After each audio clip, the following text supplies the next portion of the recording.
We got a double header today. We're changing the cam position sensor, which is kind of almost visible there. Back out here. So it's way down in, it's buried behind the power steering pump. There's your power steering pump. The cam sensor is back in there, and the lighting isn't great here, but it's there. I've seen an incredible amount of BS on the web about how this thing should be changed. This is the right way to do it, and it's really not that big a deal. I've seen some nonsense about how you can do it on a lift and reach in from underneath. Well, good luck unless you've got 14 joints in your arm, because you can't see it, and you're going to be lucky to be able to touch it with the tips of your fingers. So that's the first part of the double header. The second part is this guy over here. Again, the lighting isn't great, but there he is. He's the exhaust back pressure sensor, and he's kind of directly underneath the ficum. Not that bad to access. A little tricky to get a wrench on him, but then the pipe goes down from the sensor and hooks into the exhaust manifold. Apparently that pipe occasionally gets plugged up with carbon. Mine was clean, but I took it off and ran a wire through it anyway.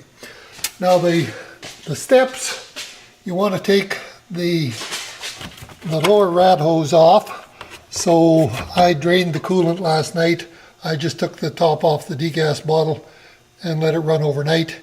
And the engine is still, the block is still full, but that doesn't matter. Once the pump drains out, there's nothing else going to run out anyway.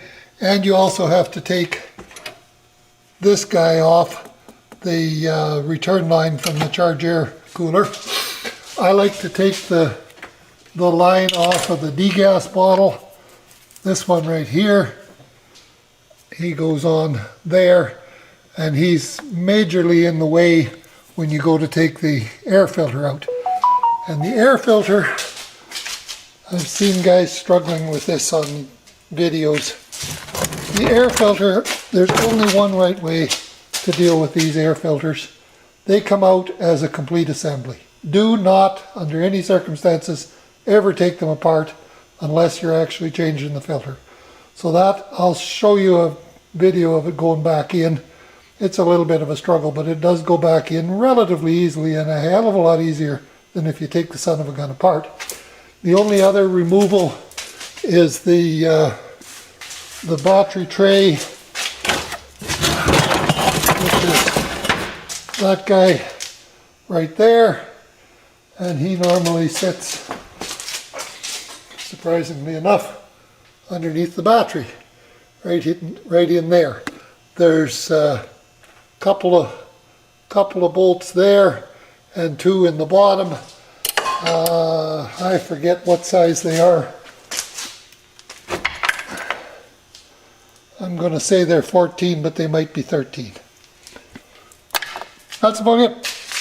I'll come back with the reinstallation of the air filter. Before we come back with the installation of the air filter, a couple of housekeeping items. There's your cam sensor right there. Got a very, very slight bend in it. That's normal. 8mm cap screw in there. It's not really visible. You reach down underneath pop the connector off, reach down underneath, and thread out the cap screw, and then the sensor slides out fairly easily. You might have to bump it to get it to break loose, and then it'll slide out easily. What this truck was doing was a moderately long crank occasionally. Not like we're talking about a couple of seconds long instead of just firing off. Not an extended crank like you'd expect if the rail had bled down. And it was just enough that I'd think, I wonder if there's something going on there. I always like it when I'm doing a repair if I can actually find something that might justify it. In this case, the pigtail that goes on the sensor here was the end of the wires are bare, And it's pretty easy to imagine a situation where a little bit of water in there would have interrupted the signal and caused those momentary delayed starts. I never start to change a sensor on these old, I've run old cars, old trucks. This truck's coming up on its 20th birthday. I never contemplate changing a sensor without having the pigtail in hand. You just never know. I don't always change them, but you want to have the pigtail there just in case. So this one obviously I changed. This is the exhaust back pressure. The light's bad here. I was thinking it might be better. Here we go. There's your exhaust back pressure sensor. I'll put the part numbers in the description down below. He's got a 1-inch thread there. If you had a 1-inch deep socket, it would be a lot easier than the way I boogied this out. And this flare nut is 5/8. We'll just go back to the truck and I'll show you where I stuck the wrenches to get all that done. So back at the truck, wrench description. Take my word for it, the cam sensor's way down in there behind the power steering pump. I used a 1/4-inch drive with a deep 8mm socket on it. Worked just fine. I had lots of room in here to work the ratchet and get it out. This guy up here for the back pressure sensor. So I wish this lighting was better for you, but he's back in there. You can see a glint of light off of him occasionally, but it doesn't matter. If you had a 1-inch deep, you could stick a 1-inch deep on the top of the sensor in here and work some arrangement of extensions and come out here by the brake booster. That would work. Would actually be pretty straightforward.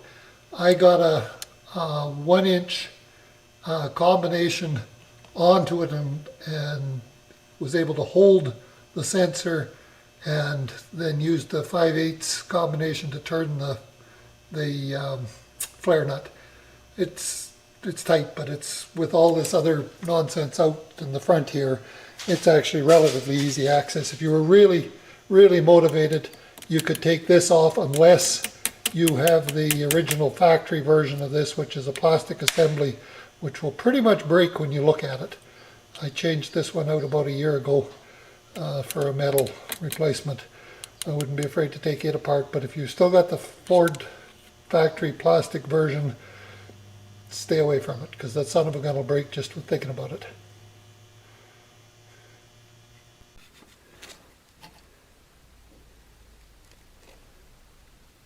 Here's a shot of the exhaust back pressure sensor. He's hidden in behind the water lines going to the heater core. That's maybe a little better lighting than I had before. There's a better shot of the cam sensor location. It's hidden in behind the power steering pump, and he's actually fairly easy to see. It's just I'm having trouble getting good light on him. You can't see the cap screw, but it's easy to reach underneath.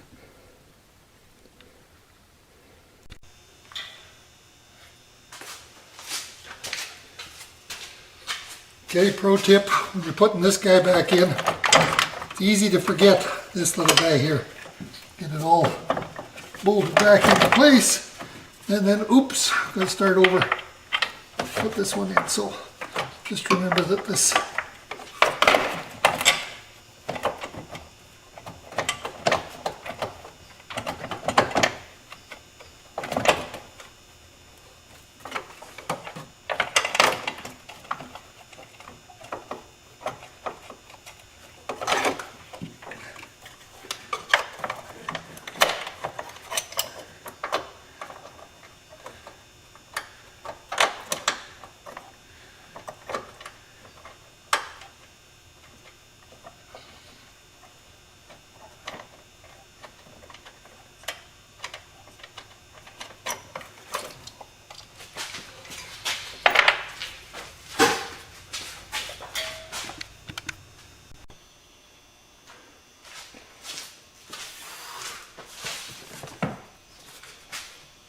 Okay, I said it before, I'll say it again. Don't ever take this son of a gun apart. It comes out as a unit, it goes back in as a unit. I can't claim credit for thinking that up. I got that from Diesel Tech Ron, but the man was brilliant. We all owe him a huge debt if we're going to run these little girls. There's 2 pins down on the bottom there that this thing needs to seat into, and then depending on the mood I'm in, sometimes I take the bellows off, sometimes I leave it on, but whichever way you do it, the important thing is to make absolutely bloody sure that it's seated on properly, because this is the lungs of your engine, and they don't call it dust in an engine for nothing. If it can suck unfiltered air, it won't last very long. Somewhere I got a big wrench to do that.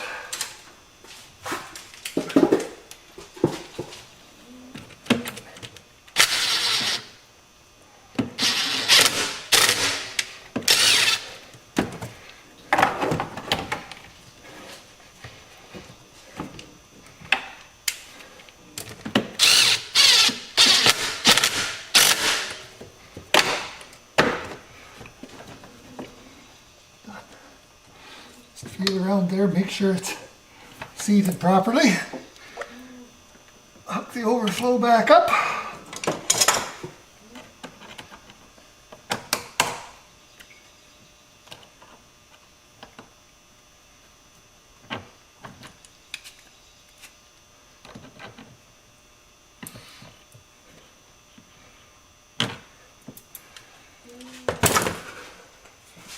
Nav sensor. And somewhere here, there's a filter minder. Not that it actually serves much useful purpose, but there it is anyway. Okay.